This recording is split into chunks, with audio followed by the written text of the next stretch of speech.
Hello everyone, welcome again to ECS 179, Gameplay Programming. What?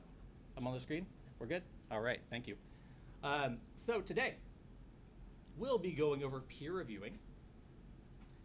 We'll be going over the parts of Exercise 2 that were hard to hear during the discussion section. So we'll go through the key again, essentially.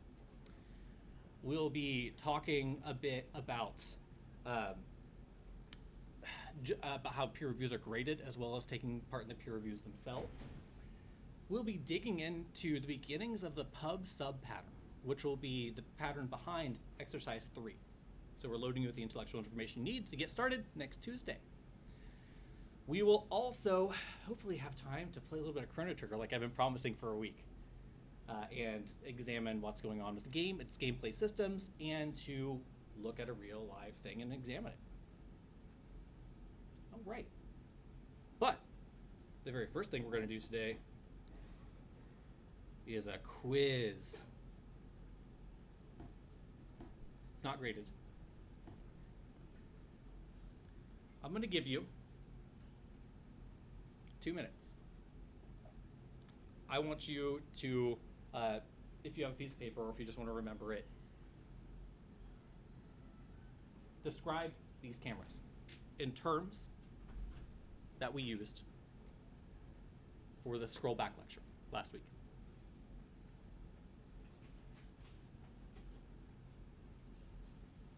All right, let me get a stopwatch. 2 minutes starting now.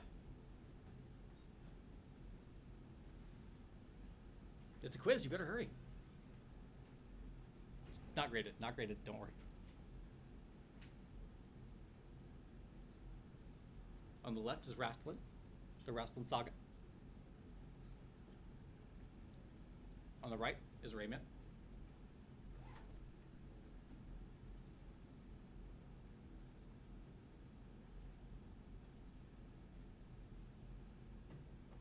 Complete answers would include a description of the camera in terms that we talked about in class. An A answer would include what design ramifications these particular types of cameras have.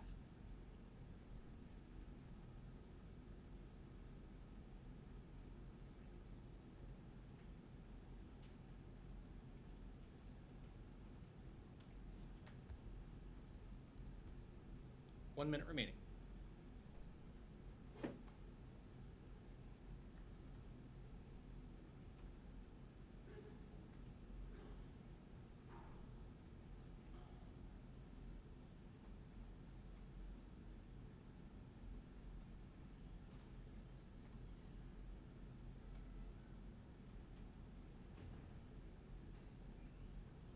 And 30 seconds now.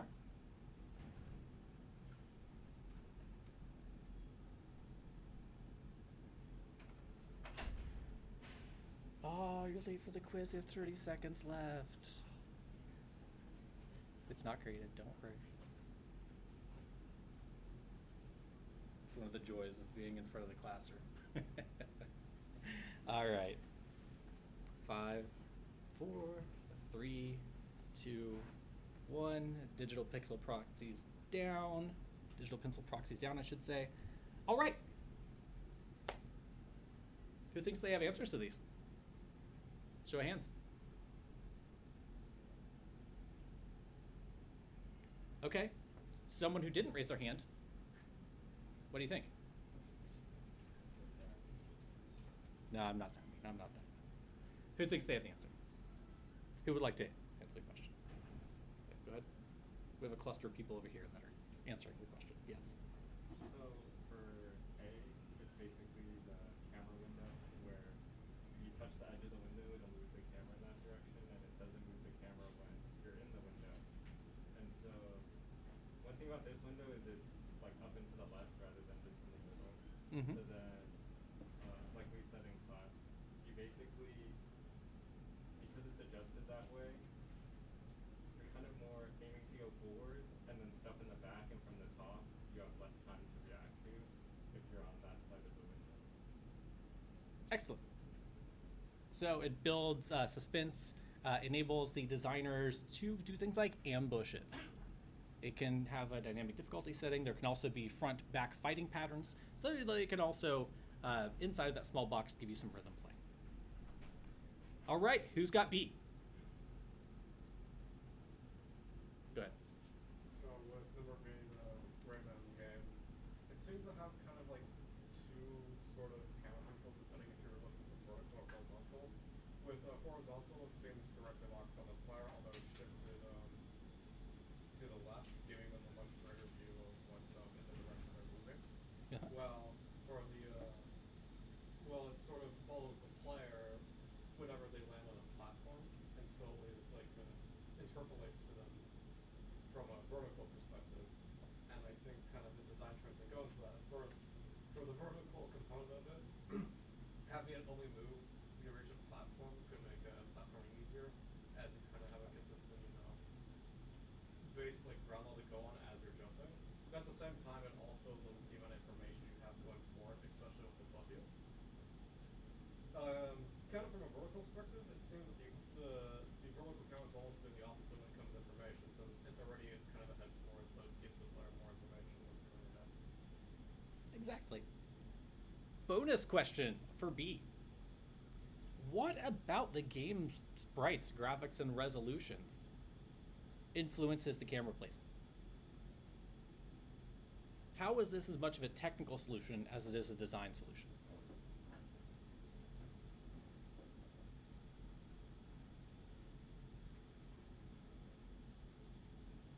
Yeah. So it may need time to load new items and new images and new maps during the back time. So yeah, it's like moving the camera like a little bit later will like allow it to like have time to generate those things. Interesting. That could be the case. That was the first time I've had that analysis on this. Well done. Anyone else have anything else to add?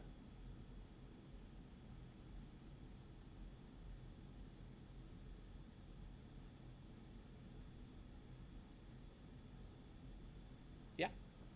Character UI limits are large, so in order to maintain the amount of information on the screen at any time, it's better to slowly introduce new elements since it's pretty slow. Yeah. A lot of these has to do with the size of the sprites and the relative graphics intensity, number of colors of the sprites, given that particular hardware layout. Notice the screen resolution is small. Like, look how much of, look at the percentage that Rayman is taking of the total screen. It's pretty high. Rayman's a big character compared to what's shown on the screen. It's a very tightly zoomed screen, thanks to Diablo 4. This makes the game feel a little claustrophobic. And so if you had Rayman in the center of the screen, it would feel very boxed in. And I'm sure the designers were taking this into account when they placed Rayman to the right more. It's, yes, there's more look ahead time, but I think in this case, it's much less of a managing difficulty perspective and just making the experience even playable. Welcome back. All right. Pedagogical quiz time over. Let's take a look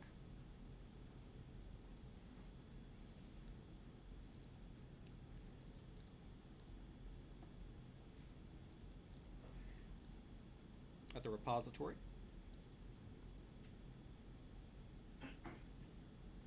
So here we are in gameplay programming. We are in week 3. We talked about game mechanics. The pub sub reading we'll be covering today.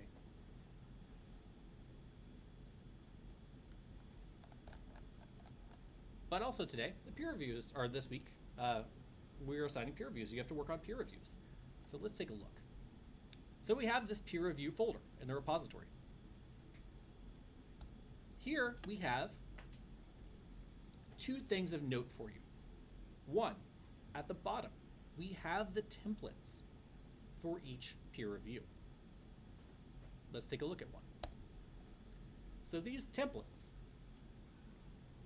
you will take it, this template, and you will add it to the repository you are reviewing. And as of sometime earlier today, Kyle has assigned or given permissions to each of you who have to review another project. I believe each of you who has completed the project, or everyone. Did you do them all, or just the people that turned in the assignment? Accepted and submitted. Okay, if you have accepted and submitted an assignment, you will be assigned as a peer reviewer to another fully turned in assignment. All right, so if you all seen these emails yet, you probably get an email from GitHub giving you access to someone else's repository. Okay, yes, awesome, thank you. So you will simply be adding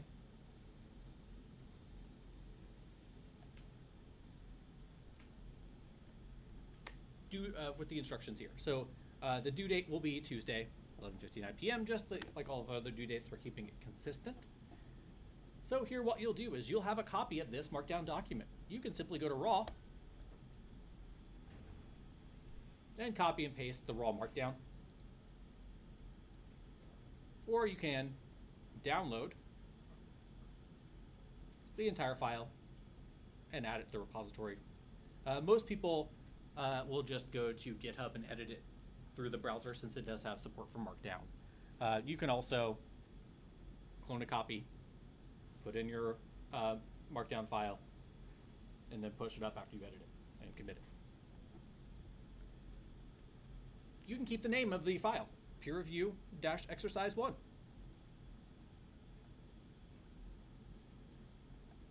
Make sure you include your name and email address at the specified places in the file.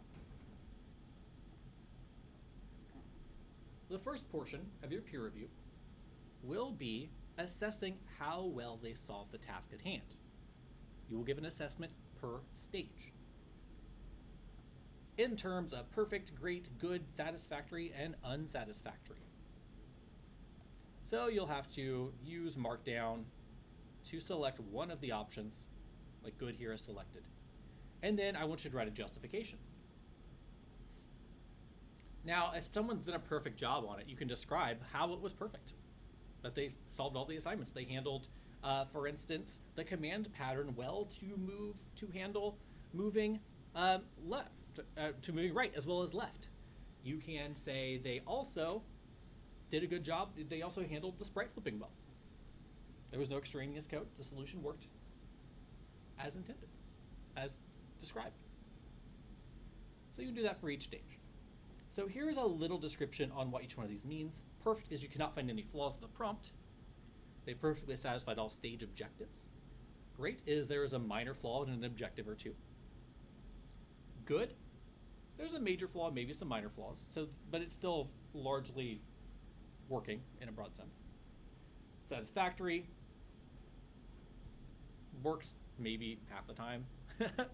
Unsatisfactory doesn't work at all. So this, you're not grading their assignment. This is purely for their feedback. So you are providing feedback to help your peer become a better programmer or to better satisfy this particular programming task. So you do that for each stage. 1, 2, 3, 4, and 1, 2, 3, and 4. 5 for exercise 2 coming next week. Code style. So here, we want you to follow the style guides as put out in class. We're going to be a little loose for this first one. We still are working on a revision for the code style guideline. Basically, you want them to have consistent code that looks like the code that we've given in the assignment so far. You want their code to match the rest of the project's code, which roughly follows the style guide, or I guess largely follows the style guide that we provided for you in class, the style MD file in the project, in the class's GitHub repository. Now, we are doing this, we want you to look at two things: style and best practices. Best practice, so here's style. And inside of style, we want you to look for infractions, where they did not follow the style guide well, or didn't follow it at all. And exemplars, where you think they followed it exceptionally well. A beautiful, eye-watering example, tearing example of perfect style. Now, when you point out these bits in their code base, when you have these infractions and exemplars, you should provide a description of what's going on. Like, why is it good? Why is it bad? And you should provide a link to that portion of the code base where as evidence for your statement. And you can do that by simply, on GitHub, you can go to the gutter near the line number for the portion of code you're talking about. Click on the sideways hamburger, the 3 dots, and copy permalink. A permalink in GitHub will give you a link to that code as you see it there in that particular commit on that particular branch. Right, so it really is, since it's a system that keeps version control, that keeps all the historic information of all the changes in the files, you can have a permalink to that exact thing. So if they come along and alter the file later, it won't invalidate your comment by having the code be different than what your text states. So find a permalink.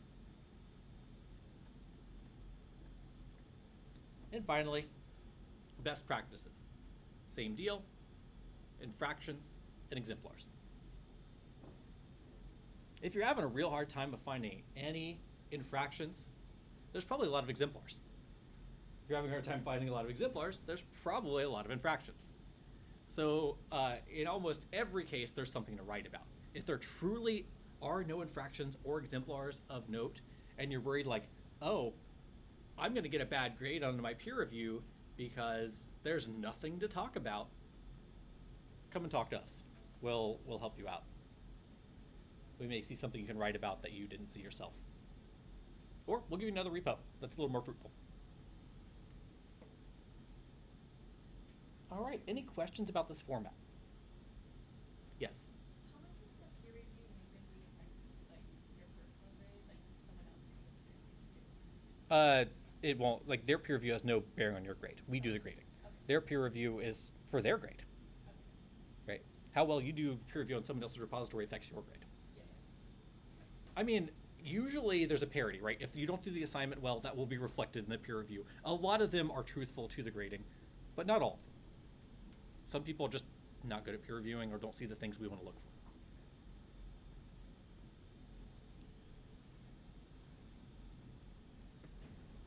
Yes, Kyle? Please stick to professionalism when you're writing these reviews. We will not tolerate any kind of flaming, any kind of that stuff. That's all I want to say. We've had some unfortunate incidents in the past. That's what's going on here. My camera is just biased wrongly. We've had some unfortunate incidents in the past where people have said very discriminatory things in peer reviews. If you do that, that's a violation of SJC. That we don't want anyone to be subject to. We haven't had that case in like 4 or 5 years. It's been the before times since we've had an issue. Maybe professionalism's just better now. I hope so. Thank you, Kyle. Okay, so a bit of what's going on here. Let's couch this in the room, in the context of us and our examples. How many of you have ever performed a code review? Right? How many of you would this be your first time reviewing a peer's code? Right, so that's a lot of hands. So that's why we're giving you this form of code review. And form is an operative word here, right? We're giving you a literal form to fill out. We want to give you structure for the code review, we want to give you prompts, and we want to give you some practices. We want to make this less of an open, subjective thing and more of a structured thing. Now, there are drawbacks to doing this, right? So we are giving you a form that I have created that doesn't like particularly exist out in the wild. It's informed by code reviews I've done and had done on me in the past. So we're distilling some of the key points for it that are relevant to the class. And we're asking you for those, right? So there is a level of, modern code reviews are like blank pages, right? You go through and you look at a repository, you look at commits, and you start commenting on it based on your knowledge. right? We're giving you some bootstrapping here, which also means you're not practicing that high level breakdown and reasoning from, code base and blank sheet to full review. We're giving you an intermediate step to help you practice the skill. Right? How many of you have had your code looked at by your peers before in a critical way and given feedback? How many of you, yeah, okay, so we've had a few, like maybe a quarter of the class. How many of you, is this like the first time like other computer scientists that are your peers would have like really examined the code you've created? Right, so we're trying to break that seal here in a friendly, open way that is transparent and not consequential, but still informative. Right? This is how modern programming works. You're in teams now. There are some solo wolf jobs left, and if you go to small companies, you may be the only programmer, and you're responsible for your own code, and you'll be doing your own code reviews on yourself. That is much more of a rare thing now, and that's not really a path for growth of being a better software engineer, personal improvement and all that as a programmer. So we want to give you some ways to really help you become the, I guess, luminary, visionary programmer that you know you are inside. Okay. Shall we see some examples? Let's see some examples. All right, so at the top, get out of the way, quiz. You're out of here. All right, Kyle's passing out attendance. Thank you, Kyle.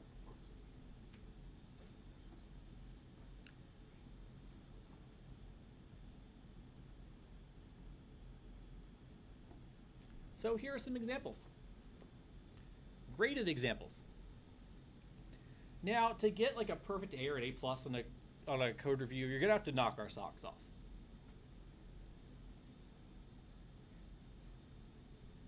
You're gonna have to add, text, show that you've done some real analysis. None of these code reviews have been like really perfect so far, and we tend to, curve the grades. But nominally, this is, let's start with just like a B+ peer review, an achievable code review for you. Right? Usually we give you some feedback on the top of the file, or someone else will. But see here, just bare bones solution assessment. Captain moves right as required. The code this is pretty much the same as the code moved left, right? So just basic justification. Nominal answer. Congratulations on your B+ points. Stage 2, also very similar. Stage 3.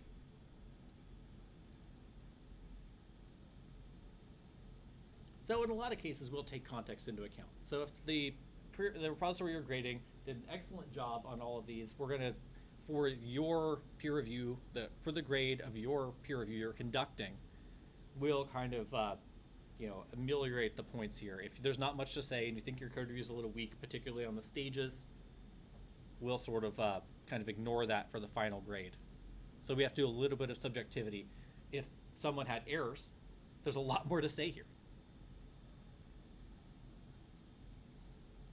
But here's where you can start getting points. Code style and fractures. Right, so look what's going on here. We have a block of comments, and then we just have a block of links, right? So that's handy. There's some feedback here, but each one of these are not contextualized, right? You have to go and click on links, and you'll see, this sort of stuff. Right. And there's a reason we didn't go over these examples for you, is because they kind of have links to maybe some of the answers. So this is why this person got a B+. An excellent grade. And best practices. So what's missing here? Why was their grade not better, even though this is a lot of text and a lot of examples? Yes. Exactly. There's contextualization for each one of the links, right? We're kind of assuming that this paragraph applies to everything, but we don't know, right? So there has to be a type binding. You want to make sure that your feedback is really intelligible, understandable, and actionable. Yes? You only really made one comment about Exactly. They made one comment. It was on infractions. Where are the other infractions? Certainly that wasn't the only one. Where are the exemplars? Where did they do well? So providing positive and negative critique is very important for giving someone else the tools they need, the critique they need to become better. Okay. Best practices was also a little weak as well. Not a lot there. But there was enough here for us to give someone a B+. There's links, there's some analysis, and they did a fine job on the stage analysis, right? B+, maybe a low B+, is like fair for this.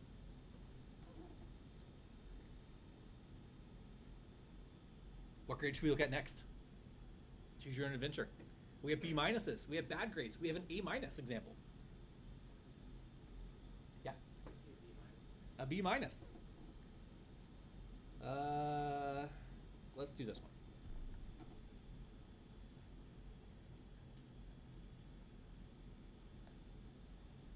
So, about the same. This one was a little better. But here, with the code style,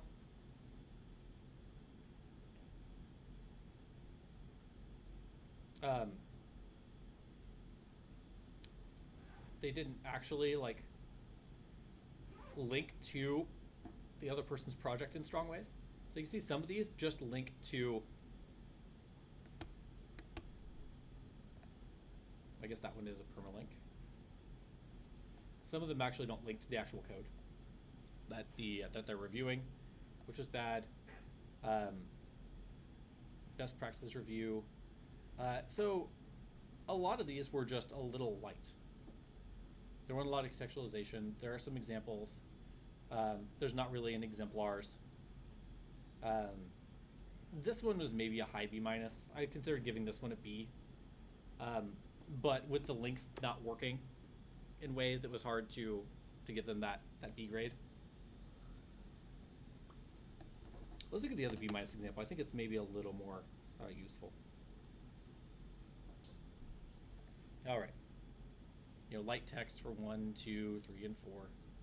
A lot of people will get really good grades. The Captain project was more of an, you know, the coding was fairly straightforward. So I think a lot of you will get very good scores on that project. But here's the sum of code style and best practices, right? A paragraph, an example, right? One sentence really, maybe two, and an example in the same way with this. They ignored infractions and exemplars almost entirely as the separate things. And there's just not a lot here. If you worked your heart out on code and like your mentor at whatever company you're working at gave you this as a review, you'd probably be like, redo please. Mulligan, try better. I need more to go on. Right, so it's, when you're writing these, it's good to be a little reflective. Like, what would you need if you were the person to make this code better? And usually when people do a bad job on this, like, all of you are capable of doing excellent code reviews. Now, will you make the time and the presence to actually engage with their code in a deep way to perform the code review? Almost all the bad grades that we have in code reviews are people just like doing it last minute or not really doing it justice. And this is one of those cases.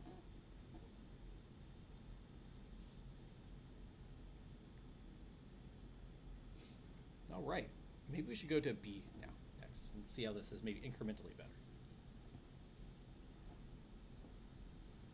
All right. So stage 1. This is actually pretty useful. This one has a grate. So they said why? What was the minor infraction? And how could they have fixed it? But, you know, here's the style reviews. Not a lot there. The thing that lifted them over the B minus from the last example was them actually more deeply engaging in the stage analysis.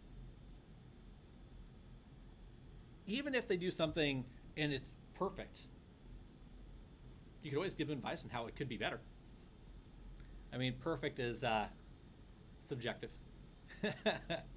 they perfectly fulfill the assignment descriptions, but there could be things that you've noticed that maybe even make it even better. Particularly the solutions that we give in class, there's always a way to make them better. No code I've ever written is perfect. Unless it was in Lisp. Okay, fine. That joke fell flat.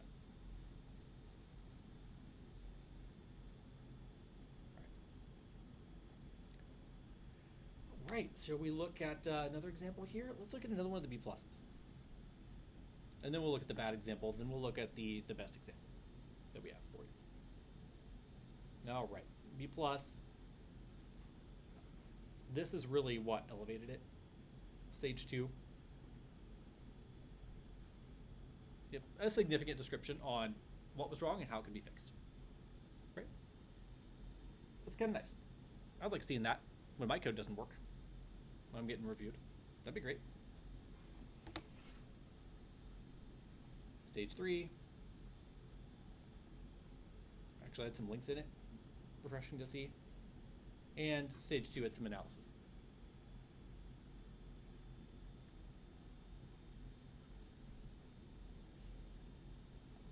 All right, code style. There's some infractions, some exemplars. This is kind of nice. This is good.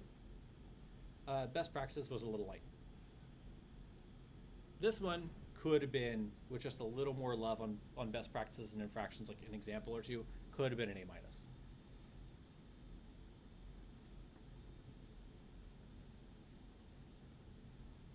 Right?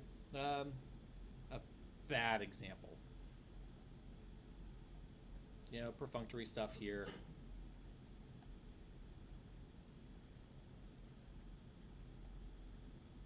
Code style infractions, just like one infraction and one statement about code quality. One exemplar, right? So it didn't really engage well with the code. This looked like it was rushed. It looked like they found one thing, wrote about it for each one of the sections just to get something turned in and off the races. So this was more like a C-level contribution. And even that's grade inflation, right? Like, if we really like looked at what the grades are supposed to mean, this should be more like a D. But we're living in a world where if you don't get an A, you're not getting into Princeton or whatever, right? So we'll leave that critique for another day. Shall we look at the A- example now? Let's do it. So keep in mind, this is one you're gonna have to beat to get an A. So they had a good project, so there wasn't a lot to say on the controllers. But they did an analysis of stage 4 and provided what they did really interesting and well with it. So stage 4 is really kind of your place to shine, right? Because that wasn't a rubric item. That was something we left up for your creativity. That's something that is different for each project that you can really dig into, analyze, and comment on.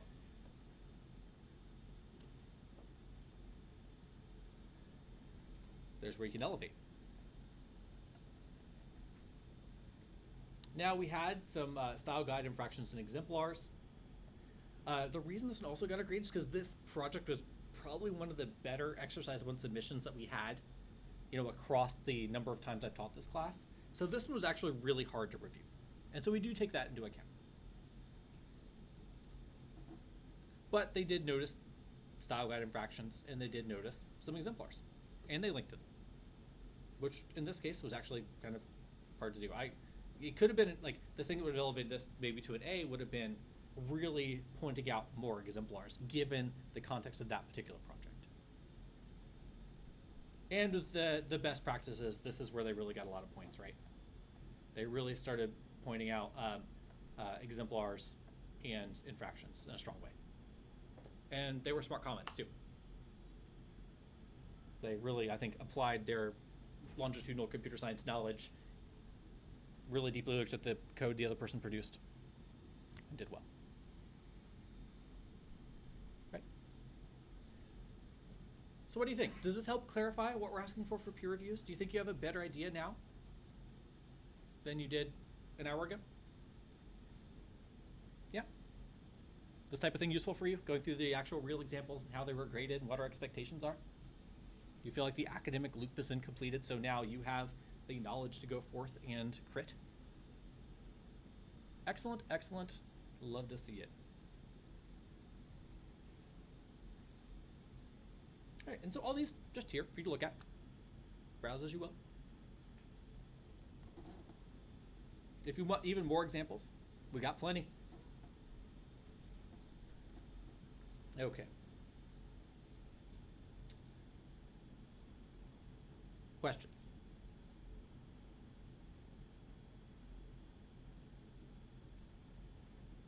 Okay, let's look at some code.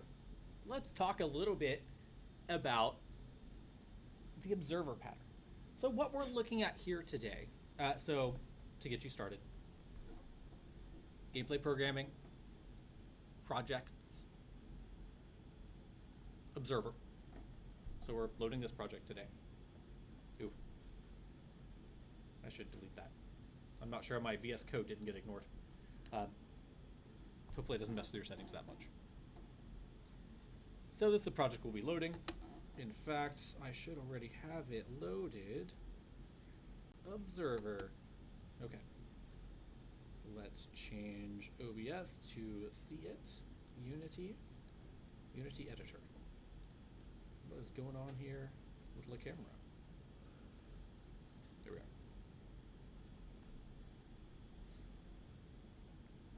That is the wrong one.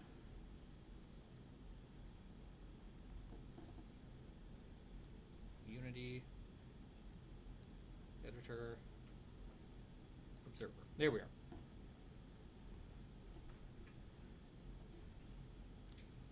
So here we are. This is a small project. To get this started, you will load the gameplay scene. I often call my actionable scene in a small project like this gameplay. So you can think about what your scene ontology is like. A lot of times it's about levels, it's about sections of levels, it's about user interfaces. Display, we're dealing with abstract small projects here, so gameplay kind of is appropriate. All right, we have a main camera with a skybox. We've also associated this octopus cloud with the skybox. Light, a plane, which is this turquoise plane. We have some cubes, we have a sphere, and we have a script home. All right, so if you just run this, you'll see, oops, that was running. I had it running from before. There are cubes and sphere, and they bounce around a bit. We'll look at why they're bouncing and show the mechanism behind it. All right. So there are 4 scripts: box events, game controller, observer, and subject. Let's start at the top with game controller.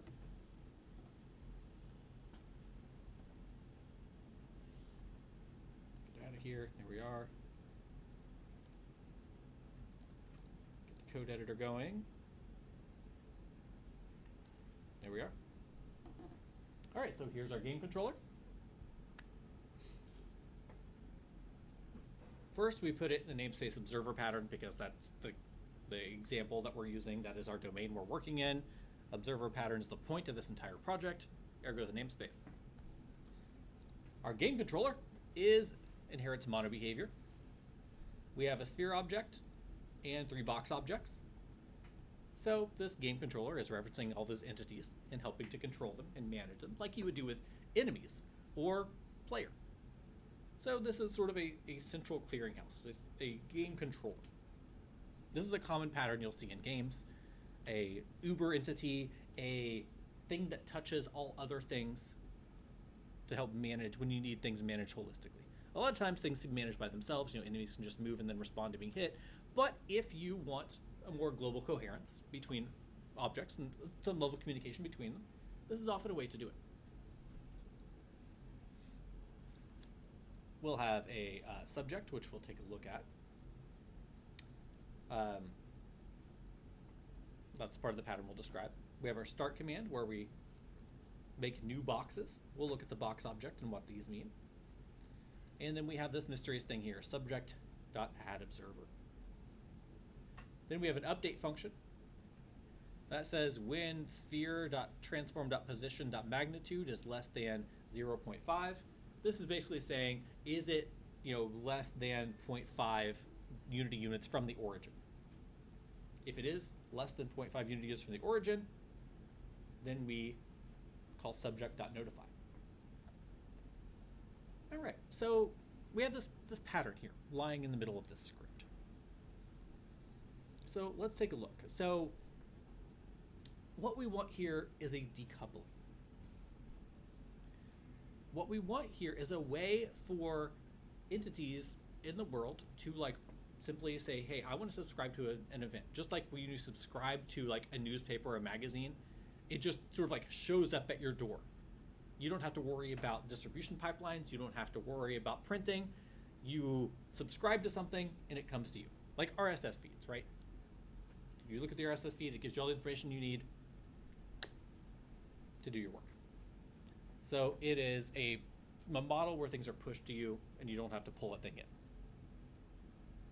Right? So what this is handy is once you subscribe to something, that's all you have to do. All the links, you don't have to get an instance of an object from somewhere else. You don't have to keep a hard link. You don't have to look at something else's memory space. Something will go and ping you as an object when there's something there for you, when the thing you're subscribing to happens. We often see this. If you've done web programming, there are things like mouse clicks in JavaScript. There's mouse over, mouse hovers. You don't have to sit there and write the code that looks at the hovering, that looks at the clicking. You just respond to those events happening in the world. Events are at the heart, are one of the major manifestations of the pub sub model. Right. They're a way that you just get packets of information sent to you when relevant things happen and you respond to them. This is what's happening here. In this case, our event is the sphere getting close to the origin. When that happens, subject.notify. So the subject, so it's a subject-object model. When something happens to the subject, it will notify all the things that are subscribed to it that that thing has happened. The subject is a web page or a button. When button is clicked, button will notify all of those button handlers. All of those functions that are sort of bound to the on-press event for the button will then be notified. So this notification process is at the heart of publisher-subscriber models, particularly this one half of it, which is the observer portion. All right. So we're making these boxes, and we give them each a reaction. Little jump, medium jump, high jump. We add each one of these boxes as an observer to the subject. So these are the things that are watching the subject. These are things that will be sort of notified when the event happens. Let's take a look at subject. So subject is fairly simple here. So subject simply has a list of observers. So the things that are subscribed, you can also call these subscribers that are subscribing to the publisher or the subject. We have our notify function, which simply loops through all of the observers and calls their on notify function. And we have the ability to add observers, and we can remove observers too. I just didn't do it for the example. Simple observer.del observer.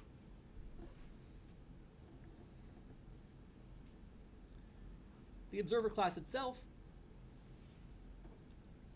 is an abstract class. It can also be an interface. And we simply mandate that there is a on notify function that has a void return and void parameters. No parameters, no return value. So that means anything that inherits observer needs to override or provide implementation for this abstract on notify function. So here we are. So we're actually doing, a thing here. We're defining two classes in one file. You'll find this pretty commonly when things are very intricately linked and meant to be working with that together, and they're both fairly small, fairly easy to understand. Oftentimes you'll see inner classes being used. How many of you have used an inner class before in object-oriented programming? Yeah, because we have one person that's used an inner class. Okay, well, this is a cool example for you. An inner class is often like a class defined within a class that is used only within that larger class. It's just used as a utility inside of it. That doesn't need to be put in a large namespace. No one else needs to know about it. It's a simple, small thing used for internal utility. Oftentimes, they're small bits of data like structs, and they don't have a lot of methods involved. All right, so this box inherits observer. The box needs the box that it's working with, so this is the game object that we'll be talking about. Just a handy reference for this .game object. We have this box events, so we've defined our own little event system here, and this is the box event that this particular box is subscribed to. So this is the constructor. So we make a box, it takes a game object, so the box itself, and it takes the event that it should like be producing in the world. So I kind of want to clean this up a bit. I could make this example more clear. So this is the jumps that are coming in. So there's actually two layers of event systems here. So when notify happens, these are more of like commands. This I should probably rename these as commands and use the command pattern. Okay, so I can make this example more clear. Maybe I'll do that and send it out to you later. But for now, this is the low, medium, and high jump that we bind to each box. And on notify, so when the box is notified, we want to see which event it's subscribed to and get the particular jump force for that event. So here we're abstracting away the actual details of the jump. We're storing that somewhere else. That's data bound elsewhere. So this makes this object less brittle and less hard linked to one particular other thing. And so this is our ability to actually jump. This is what makes jump happen. And so we're seeing, hey, is the box close to the ground? This is simplified logic. Normally we'd have like some collision detection, which makes sure that when you touch the ground, you'll set is jumping to false, that flag, or able to jump equal to true if you want systems like double jumping or floating. If you want your smash jumping system. Then this is a small simple proxy to simplify this code example. So if it's close to the ground, we're saying, hey, yeah, that's good enough. We can jump.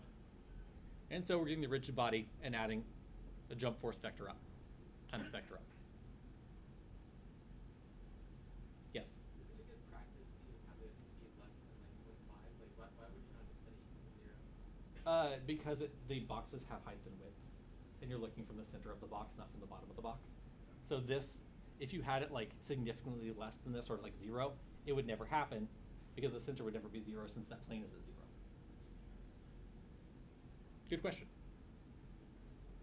And you'll often see like small numbers like this used in these distance calculations, because float only has so much representative power and can be rounded weirdly, and has a little bit of stochasticity to it, particularly on smaller ranges. So oftentimes you'll have small epsilon values, which are the areas that you include, a small area that you include around a particular comparison to say, hey, yeah, that's close enough. This is one of those close enough values. All right, last thing to look at are the box events. Pretty simple file where we define our own little set of abstract classes, which are events. So box event needs a jump force. We make a bunch of little box events: jump little, jump medium, jump high. And each of those just has a different jump force. Right, so this is pretty close to the command pattern before. They have a lot of similarities. They're a abstract or interface-based small-scale decoupling system. So we're using that here again. So to look at the game controller with fresh eyes, we're making a new subject. That subject is actually bound to the sphere in this case. So what we're doing on update is we're looking to see if that subject, that sphere, is less than 0.5. And if so, the thing has happened in the world that all the boxes want to know about, so we call notify. And with notify, oops. It's in subject, and we're going through all the observers and calling notify on each one of them. So all the boxes are getting their notify called. And following this through,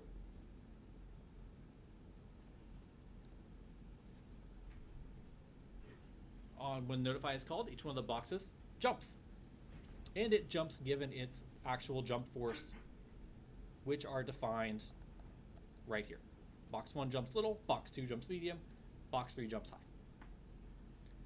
All right, so if we went through this example enough that you get the basic idea of how this basic observer pattern works. This is like one of the low strength observer patterns. For exercise 3, you're going to be dealing with 2 other variants of it. A full strength one, and then more one that's akin to data binding, like you'd find in single page applications on the web. Okay, so back to this. Oh, don't change the code. Don't change the code.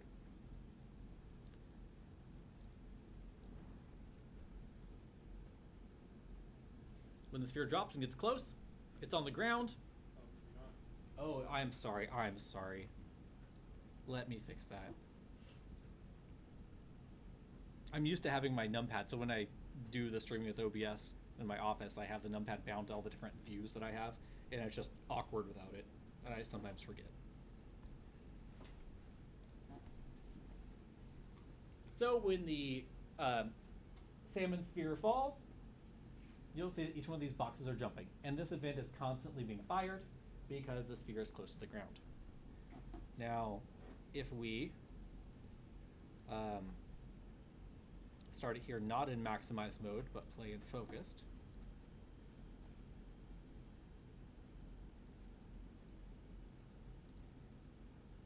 we can go to our scene mode, keep our sphere up, gravity keeps going to pull it down.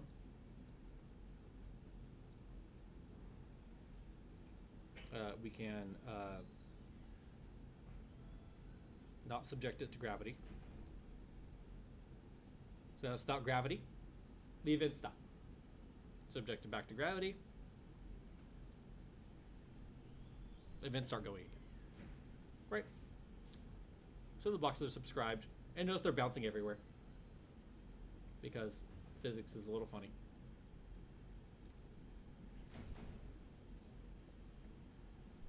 All right, questions about this? Okay, so we'll go over Tuesday. We will go over. Oh, I have it here. This event queue decoupling pattern, the event queue example in gameplay programming. This is one of the metaphors through which the publisher subscriber pattern works. So we'll go through and we'll look at this so you can see exactly what's going on here. It's not super long, but it's worth looking through and walking through. It will serve as a foundation for exercise 3. All right.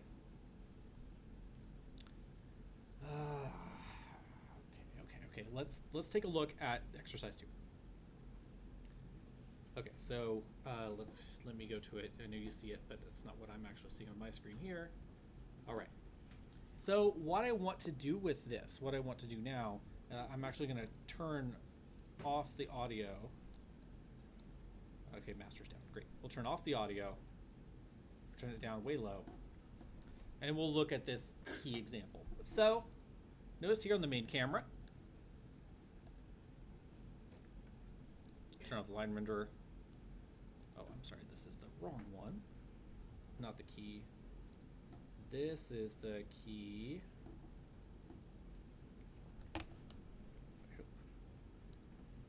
Yeah, okay, this is the key. Right, so we have our normal push box.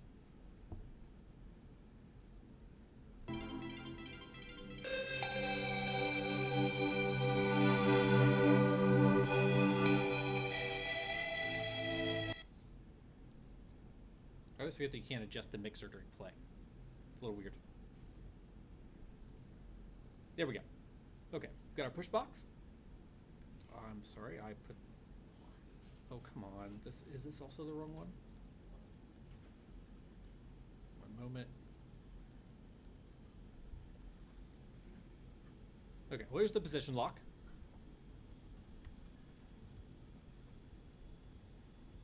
Right, so this is what you're looking for, a small game logic, draw logic, cross in the middle, which you can toggle.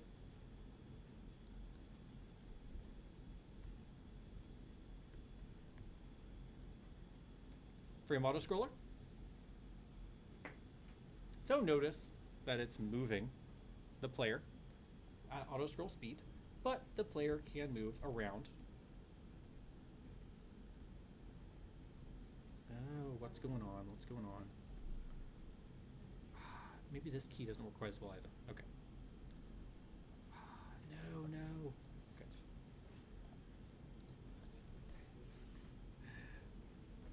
This was the old key. Okay, maybe I had a problem doing get update. One moment. Okay, I had too many projects open. Is this the one? Is this the one? Let's find out. I think it is. Okay, I think this is right.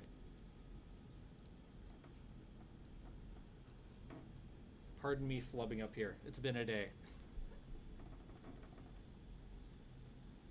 Okay, main camera.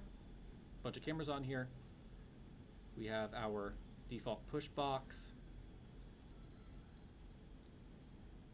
So the draw logic. The motion, great. Push box working as intended. Position lock. Working as intended. Yes? Wait, so for the number 2, I forgot. The one that, yeah, so if you wanna, oh wait, did we not do that one yet? Did we not go for that one yet? Oh no, okay, so if it goes up on top, then the box can go up? So this one is actually an extra enhancement. This person went above and beyond and implemented both horizontal scrolling with the auto scrolling and made it so that when the player moved, you could push forward faster. So this was someone who went above and beyond. With the key, like the basic version you could have is just simply the box moves, the player moves with the box, and the player can't push the box. Just stays in the box, yeah? I had it going up and down, but I thought that you wanted it to stay like going just on the X. Yeah, you can. So, It, yeah. like I changed it to make it just lock on just the X. It won't push up, it doesn't push. Okay, that's fine. So to improve this, what you'd want to do is have those be toggleable options in the controller, right? And have a default thing, and then you have an explanation saying, hey, this is what's going on. That's a gold standard that no one's hit yet. I'll do it. Yeah, there we go. But the frame auto scroller, that last one is maybe a better example of that particular one. This one, let's restart the project. Since we went off the side. Let's turn off, get push box, turn off position lock, turn on position follow. So this is the Super Meat Boy one. Right, where you lead the camera center and then it syncs back up to you. Notice, unlike the last example, you can both hear me and there's no jitter. So I should say, like, no one I think has ever done exercise 2 perfectly. There's always one of the cameras that isn't perfect. And in this case, the auto scroll frame, was an augmentation, so it wasn't perfect. But this example is pretty darn close. Here's the follow. So the Jazz Jackrabbit 2 example, where no matter which direction I'm moving in, this camera is leading.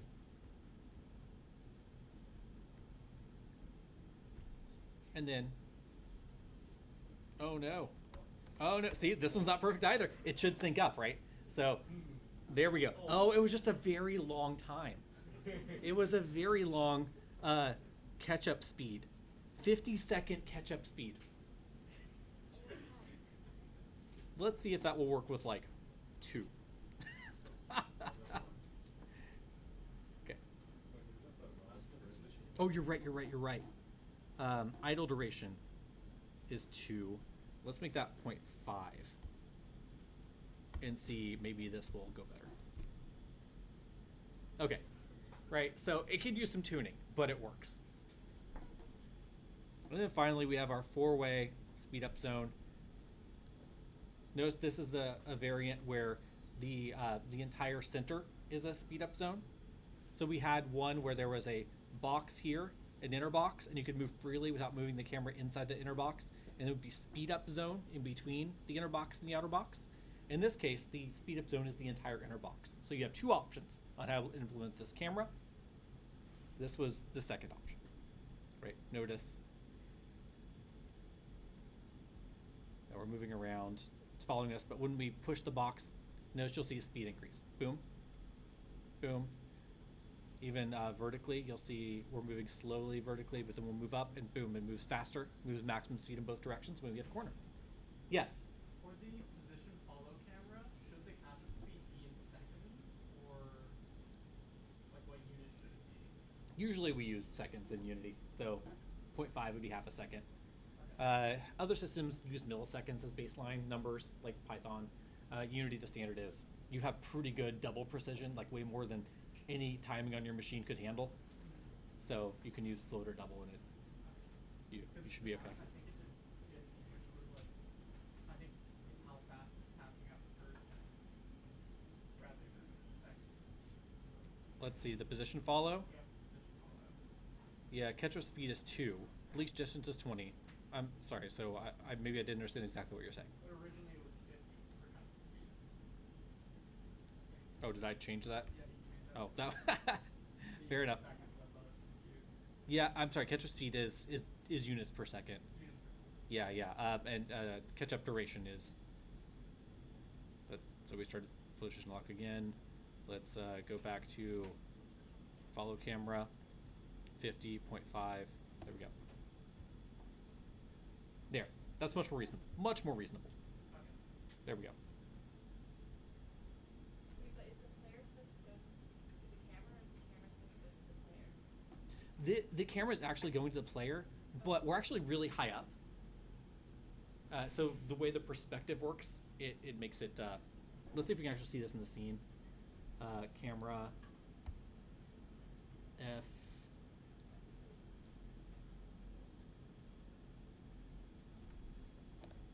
Put the scene over here.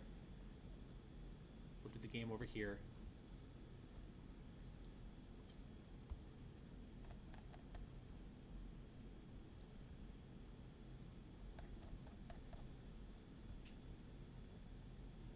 Okay, so it's going to be a little hard to follow.